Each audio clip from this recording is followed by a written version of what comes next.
Hey you! Have you ever wondered if it's better to plan out your entire life or just to go with the flow? It's a question that gets talked about all the time in business, self-help, and even spiritual circles. On one hand, you hear about all those super successful people who credit their achievements to strategic planning, hard work, and having a crystal clear vision.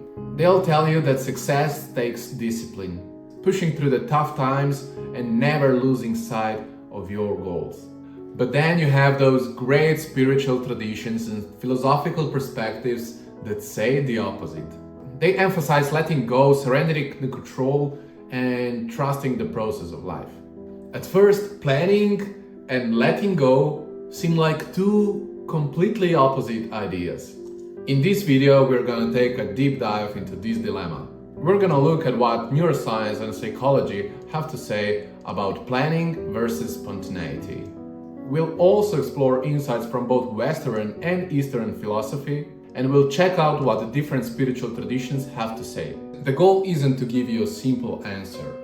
Instead, we are going for a more nuanced perspective, and maybe at the end you'll find out that the real secret lies between balancing the both approaches at the same time. Alright, let's start with the hard evidence. Psychology research is very clear that having a plan, setting goals, and working hard to achieve them can significantly improve your performance and your chances to success. It all goes back to something called goal-setting theory. Psychologists like Edwin Locke and Gary Latham have shown that setting specific, challenging goals leads to way better performance than just saying you'll do your best. Think about it. Studies have found that students learning surgical skills did better when they had clear learning goals, and workers performed better when they had concrete targets instead of just vague expectations. Having a clear direction just focuses your energy. This is one of the most powerful ideas in motivational psychology. Then there is grit, which is a huge deal in modern psychology. Angela Duckworth and her colleagues found that grit, which is basically passion and perseverance for long-term goals, is a key trait of high achievers. In her famous study, she found that gritty people were more likely to graduate from tough programs like West Point, and they ranked higher in the National Spelling Bee, even when their IQs were the same. This tells us that talent isn't enough. You also need that sustained, focused effort over time. You need a long-term plan and the guts to stick to it when things get hard. If you look at most real-world success stories, whether it's in business or sports, they'll talk about how years of strategic practice and perseverance were essential. And remember the classic marshmallow test? It showed how the ability to delay gratification, that is, to stick to a plan and resist immediate temptation, pays off. In the 1960s, a psychologist named Walter Mischel gave marshmallows to a bunch of preschoolers and told them they can get a second one if they waited. Follow-up studies showed a striking link. The kids who waited longer tended to have higher SAT scores and were better at coping stress later in life. While it's not a perfect predictor, this research tapped into something really important. Having a plan and the self-discipline to stick to it, even at young age, can lead to huge advantages. So, what's going on in our brains? Neuroscience tells us that planning and self-control light up our brain's executive centers, especially a region called prefrontal cortex. This is the part of your brain that lets you think about your future, simulate outcomes, and control your impulses to reach a goal. You can actually strengthen these brain circuits with practice, just like a muscle, and they are linked to better life outcomes. But let's be real, planning isn't perfect. Psychologists and economists have a name for this: the planning fallacy. It's the cognitive bias where we totally underestimate how long a project will take. We have all done this, right? We make a foolproof plan and it ends up taking twice as long. But here's the interesting part. Recognizing this bias is actually a good thing for a planner. A smart planner accounts for uncertainty and builds in extra time. It's like that old military saying, no plan survives the first contact with the enemy. The act of planning is still invaluable because it prepares you to adapt when reality doesn't follow the script. So to sum up, science fully supports the value of having a plan. Goals give us direction, and sticking to a strategy helps us push through the difficulties instead of giving up. Lots of big achievements in life simply don't happen without some foresight and tenacity. But this is only one side of the story.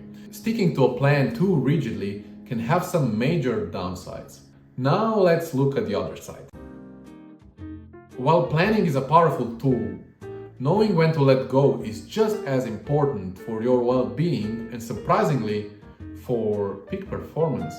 Life is unpredictable, and sometimes a goal just becomes unobtainable. Psychologists have studied what happens when people disengage from goals that aren't working out. The ability to let go of a failing plan can actually reduce stress and protect your physical health.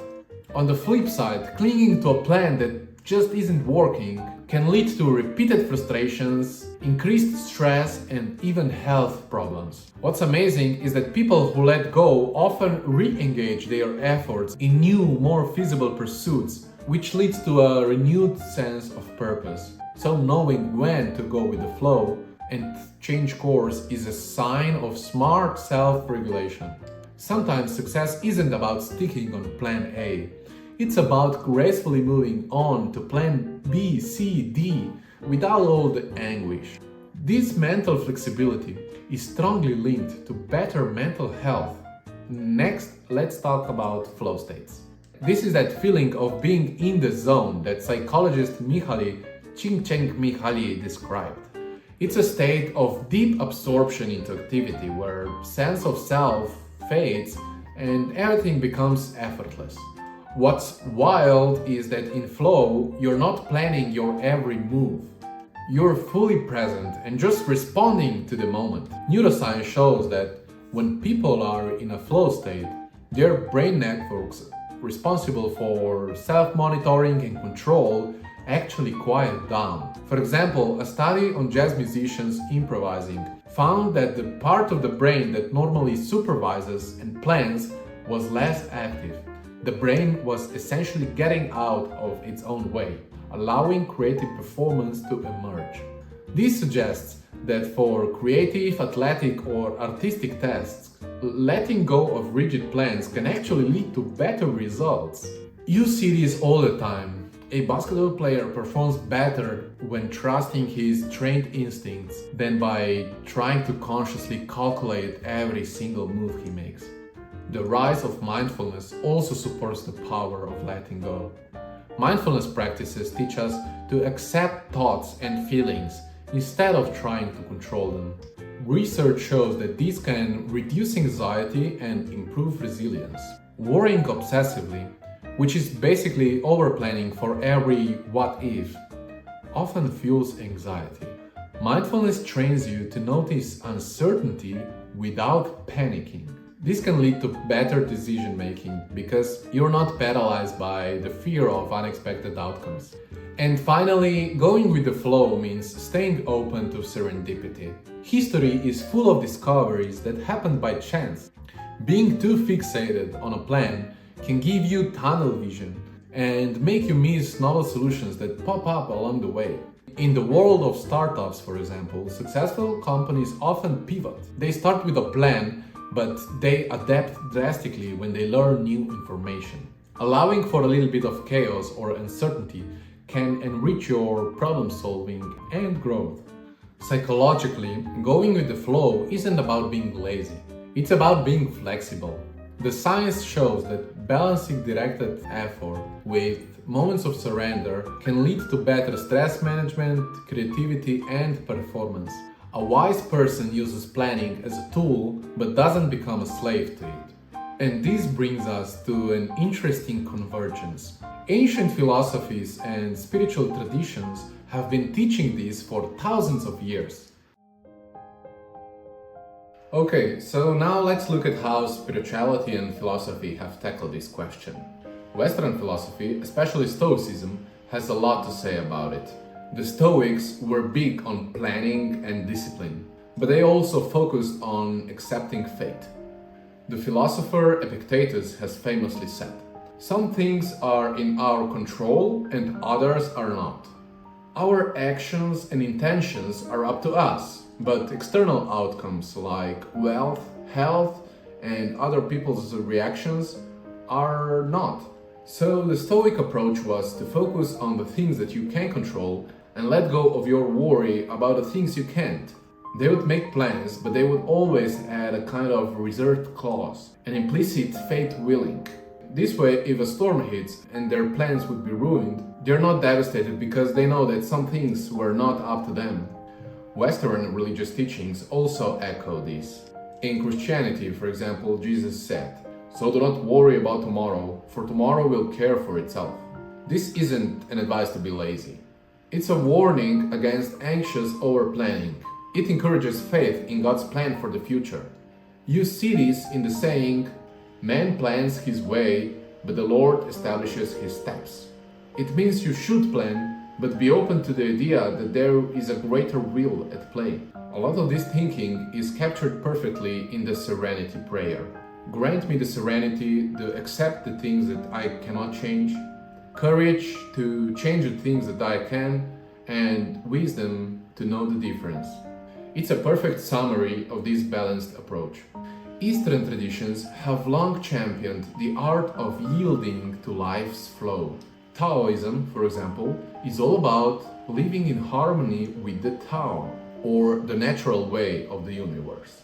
One of its core concepts is Wu Wei, often translated as non-action or effortless action. This doesn't mean doing nothing. It means acting in a way that's in tune with natural currents without forceful striving. A Taoist sage plans as nature does, flexibly, spontaneously, and by responding to circumstances. Modern psychology has even drawn parallels between Wu Wei and the flow state that we talked about earlier. Both ancient sages and modern researchers agree that sometimes striving less can actually lead to more success. In Buddhism, a key teaching is non-attachment to outcomes. The Buddha thought that clinging too tightly to a plan or an idea of a future is a root of suffering, because everything changes. Rigidly grasping to a fixed plan only leads to distress. Mindfulness and meditation, which are central to Buddhism, train you to observe reality moment by moment, so you can respond to life as it is, not as you wish it were. And then there's Hindu philosophy, specifically Bhagavad Gita. It has one of the clearest articulations of this balance. The god Krishna advises the warrior Arjuna, "You have the right to perform your prescribed duties, but you're not entitled to the fruits of your actions."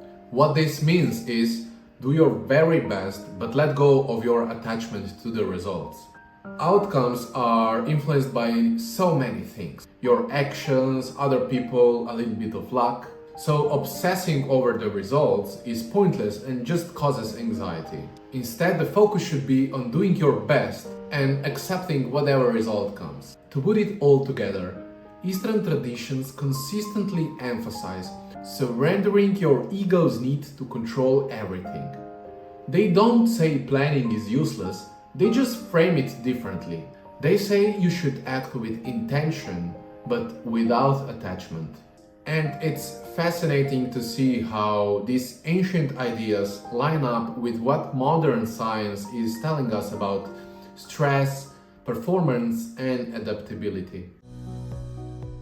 So, do you have to choose? The evidence suggests that the best path is a dynamic interplay between both approaches. Think of it like sailing a boat. If you have no plan, you just drift wherever the wind takes you. That's not a good idea.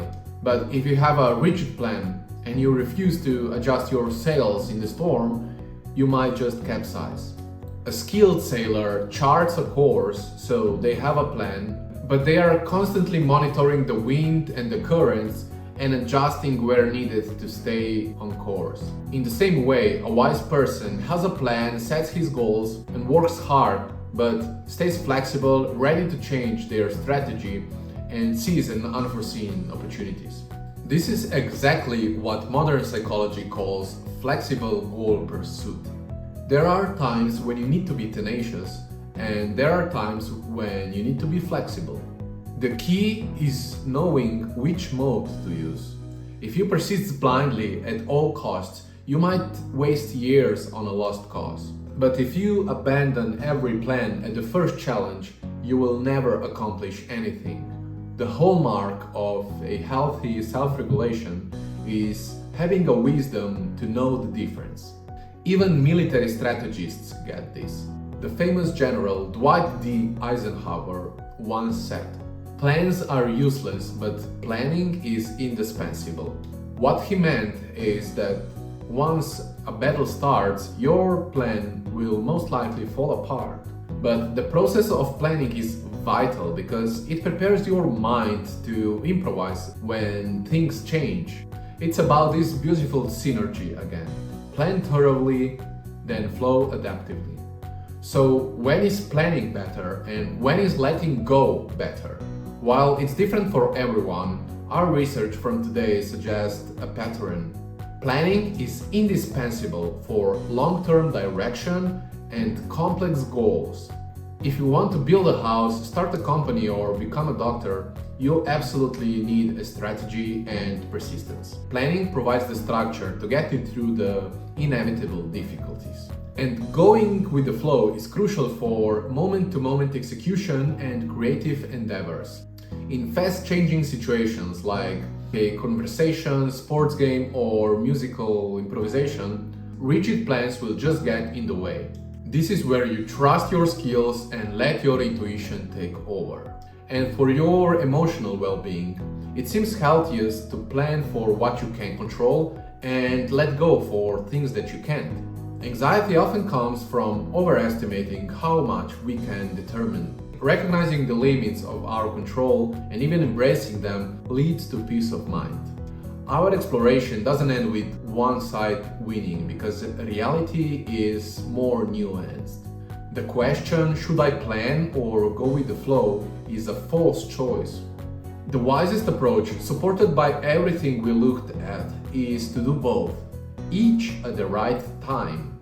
We need the drive that planning provides and the flexibility and peace that letting go allows.